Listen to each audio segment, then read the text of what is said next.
個清德各種表述，又要台獨又不能講台獨，每次還要發明一些新的講法，又是中華民國，又是台灣，又是民主台灣，又是中華民國台灣，那繞來繞去也繞不開他的兩國論，何必呢？你就依照中華民國憲法就結束了，把你民進黨的台獨黨章廢除，不就結了嗎？賴清德，你講了一輩子為了台獨從政，結果你當上總統了之後，告訴大家台灣沒有要台獨的問題，這不叫詐騙，那什麼叫做詐騙？我是務實的台獨工作者，這時候我不用台獨了。原來是這樣哦，那你身為一個國家元首，什麼叫做中華民國或台灣都可以？你看全世界有哪個國家說叫我們日本也可以啦，叫我們東京也可以，可以這樣嗎 ？Ladies and gentlemen, welcome the host.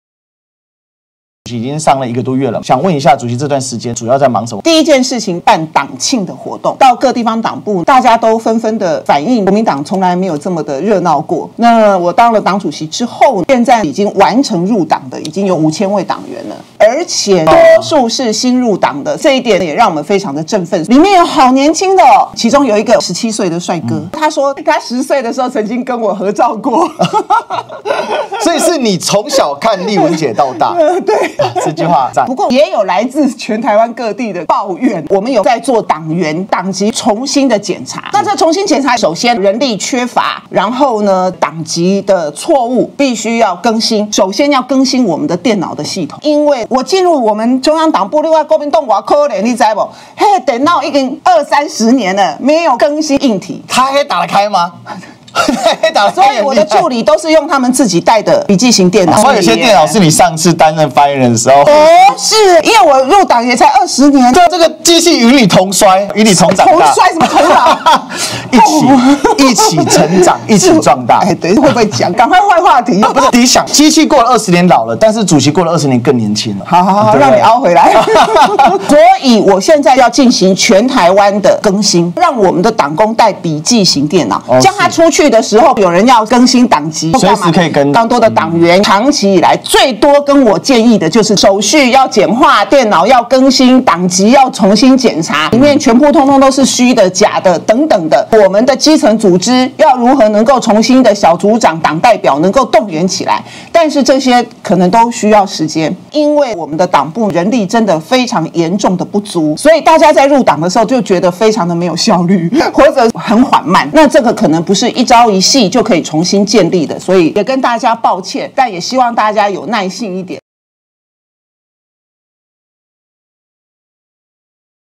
另外，國際社會大家最關心的還是兩岸的議題，所以我一當選之後，各國的代表處還有各國的主流媒體都紛紛的要來訪問。那我認為這也是一個我第一要務，要向國際社會說明國民黨態度跟立場，我們未來會扮演越來越關鍵的角色。是很多的駐台代表，其實還沒有見到我之前，我就有感受到國民黨的戰略地位已經很明顯的提升了，這是一個非常好的現象。國民黨的行情大漲，因為國際媒體排隊都來訪問我，到現在還沒有訪完。我1個星期之內見了5個主要國家的駐台代表，那我充分的體會到，在民進黨長期的執政跟經營國際媒體的情況底下，國民黨是如何的被嚴重的扭曲、抹黑。很多駐台的記者也對國民黨充滿了敵意跟惡意、誤解。但是明知山有虎，偏向虎山行，因為不入虎穴，焉得虎子。而且我有100%的自信，我們的立場主張才是符合整個國際社會的期待跟利益的。那果然，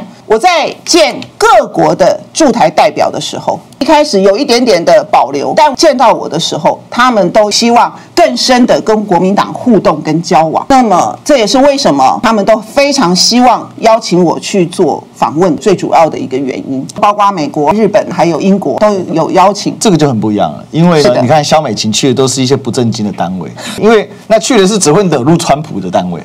對，所以民進党現在在國際地緣政治中，他抓不到風向，我覺得這是落差很大。所以2025年不是2024年，也不是2020年，就是地緣政治的變化好快。是的，可是主席你抓到了這個風向，而且其實因為還有很多是不對外公布的行程跟會面，那我感受到一點，民進黨把路給走死了。民進黨一直讓台灣社會誤以為好像國際社會很支持民進黨，讓民進黨呢去操作很多跟中共來對立緊張的局勢，甚至於是去挑釁中共。但事實上並非如此，這也讓國際社會非常的無奈，因為全世界各國一致跟我表達非常清晰的訊息：兩岸絕對不可以有戰爭。一旦兩岸發生戰爭，那麼全世界是沒有辦法承受得起它的後果的。不要說各國可能被捲入，光是經貿就要付出非常慘痛的代價，那絕對不是一個俄烏戰爭可以比較的。以上我說的話是各國重要使節告訴我的，那我聽了覺得太好了，這就是我要努力的方向，不是嗎？因此國民黨的戰略價值大幅的提高，這就是為什麼我要做的事情他們高度的感興趣，因為在台灣有一個着力點，是讓兩岸走向和解和平的方向，而不是越来越升高局勢跟緊張，讓全世界都非常的忐忑不安。所以各國使節還有另外的關心的就是，那我國民黨到底 hold 得住 hold 不住呢？所以我認為往這個方向去努力，你才知道台灣具有多麼重要的戰略價值。我們台澎金馬的重要的戰略價值，不是只是我們口袋有錢而已。但是民進黨把台灣走到最後，只剩下花錢來買軍購價錢了，而不是價值。是。但是我們其實是有非常高的戰略價值，所以大家都以為各國使節來找鄭麗文，一定是問鄭麗文支不支持軍購，大家都錯了。外國的代表們來跟我談的時候，重點都不在軍購了，其實重點都放在如何能夠讓兩岸和平穩定。雖然我們的新聞稿都沒有寫出來，因為各國他們畢竟是官方的代表，他們不願意為人詬病說好像介入人家的內政，因為現在國民黨執政的機會有所上升。那過去我必須說，在國民党行情真的不好的時候，很多的外國使節，尤其 AIT， 它是非常明顯。日本代表不斷的邀請我到日本去訪問，他講了我很驚訝。他說2008年之後，2008年國民黨的主席就再也沒有訪問過日本了，所以這是日本代表所釋出來的一個善意了。那麼各國代表也都說，他們第一個不反中，一個中國政策，不支持台獨，不可以片面透過武力或強制力來改變現狀，都是希望兩岸能夠對話交流，能夠和平。我講的這整個配套，其實全世界都是一樣的。所以在這樣子的一個重要的局勢底下，讓各國知道說，國民黨希望能夠發揮關鍵的力量，從台灣開始改變現在讓大家覺得兩岸兵凶戰危的氛圍結構或者是趨勢，然後緩和兩岸，讓兩岸可以開始交流對話，乃至於有一個和平穩定的架構。我也跟各國使節講，台海的和平跟穩定既然會影響全世界，那麼國際社會也應該要關注、要理解、要支持，這樣台海的和平穩定框架才能夠永續。所以我的努力就不會只是我個人，更不會是國民黨一廂情願。大家要知道，隨便講發動戰爭是很簡單的事情，但是你要在一個歷史糾葛的狀況底下啟動和解，很有可能是一個漫長艱辛的一條路。和平是一個非常困難的，所以它不但需要台灣主流民意堅定的選擇和平，不選擇戰爭，需要兩岸釋出共同的善意跟誠意，更需要國際社會高度的體認支持。否則兩岸一旦發生戰爭，很可能變成是第3次世界大戰，讓全世界的經濟面臨毀滅性的打擊。再一次講，這個不是我講，這是我在見各國使節共同表達的清楚的想法跟願望。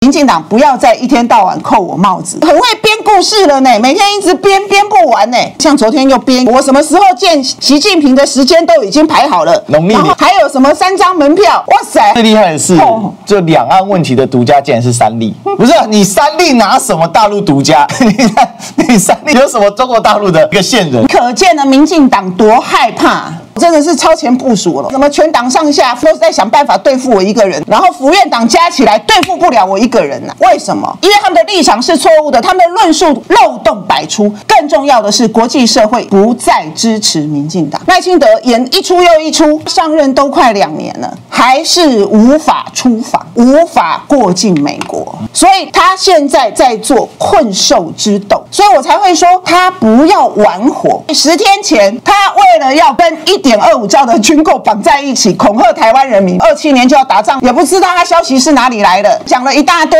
兩國論、類台獨、往台獨方向走的論述，結果不到10天，自己乖乖的來滅火了。他不會台獨，沒有宣布台獨的必要。又在擁抱中華民國了，一個這麼簡單的國家定位，中華民國4個字就結束了，從來沒有任何的問題。難道他不是依照中華民國憲法宣誓上任的總統嗎？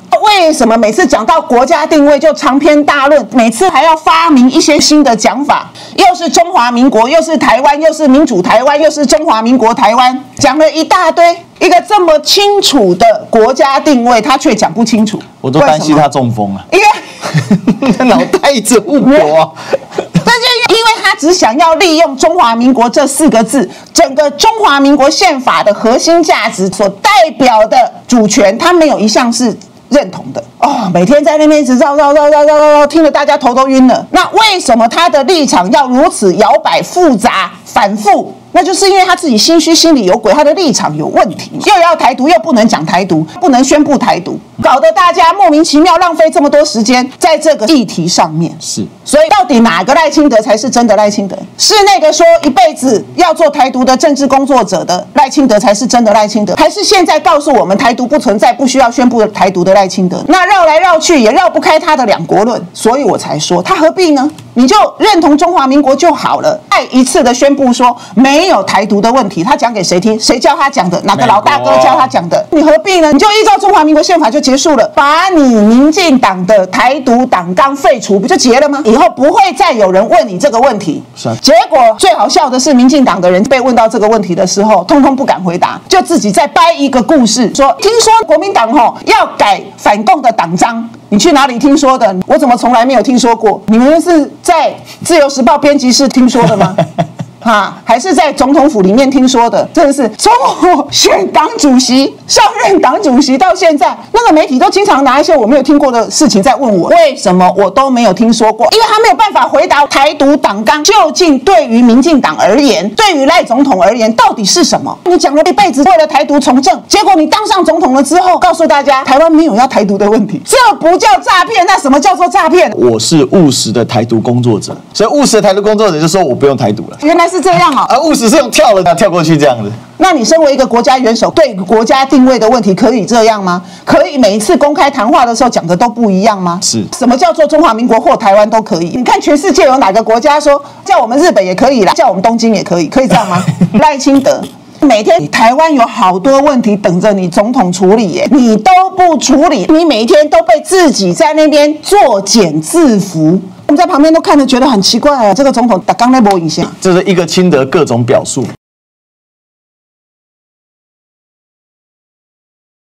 其實這裡面講到幾個很核心的一個議題。第一個是國際社會的好奇，其實來自於地緣政治風向的改變。最新的美國國家安全報告其實大幅的改弦易轍，整個它的方向。而這個方向，我認為就是奔着 G2而去的，就是兩大國共治世界。但是兩大國之下，小國可能會民不聊生，尤其美國的盟友會更淒慘。最近就發生離天堂太遠，離美國太近，誰？委內瑞拉赤裸裸每天部署1.5萬的兵力在委內瑞拉的領空飛來飛去。那最近日本跟中國大陸的衝突裡面，美國根本就放生了你日本。川普忙着在領足球世界和平獎，沒有時間理你日本。馬克龍跑去大陸訪問的時候，還在那跑步啊，就四川大學的學生就發瘋了。所以大家都知道風向在轉，可是民進黨宛如置若罔聞。那你剛才也批判到，這不是買武器可以解決的問題。那接下來國民黨要怎麼辦？第一個，事實上從2次世界大戰還有2次世界大戰之後，國民黨都是中華民國國防力量最堅實的後盾跟支持者，這一點永遠不會改變，所以民進黨不需要在那邊假裝。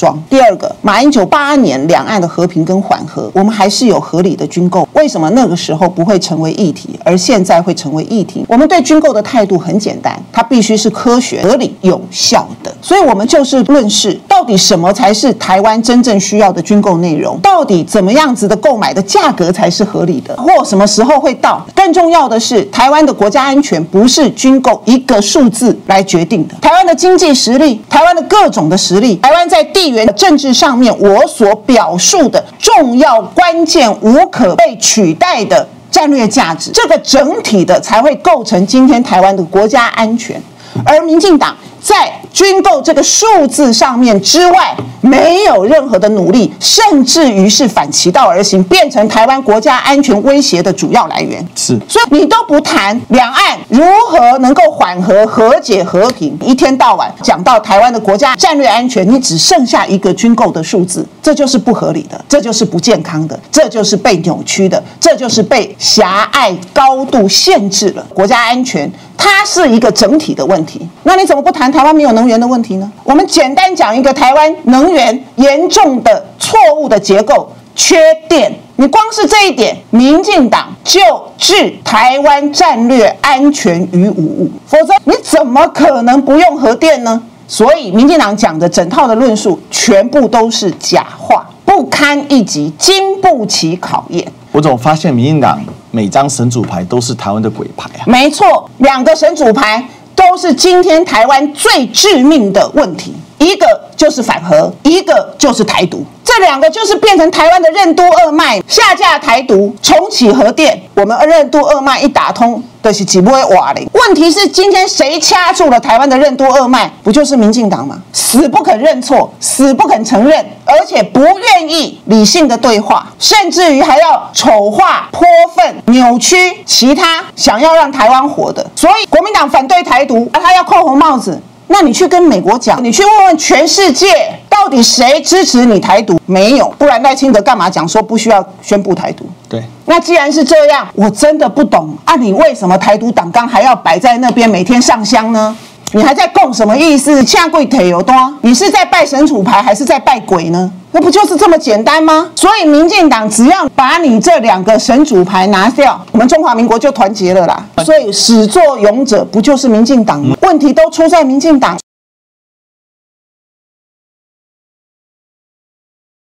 主席，小紅書的事情是不是跟大家講一下？民進党真的非常的沒出息。幾年前說要做這個數位中介法，那網絡上就爆炸了，因為他就一直想要把手伸進去網絡的言論。那現在是直接對台灣年輕人毫無自信，對，所以怕我們看到台灣人上了小紅書之後就會被統戰嗎？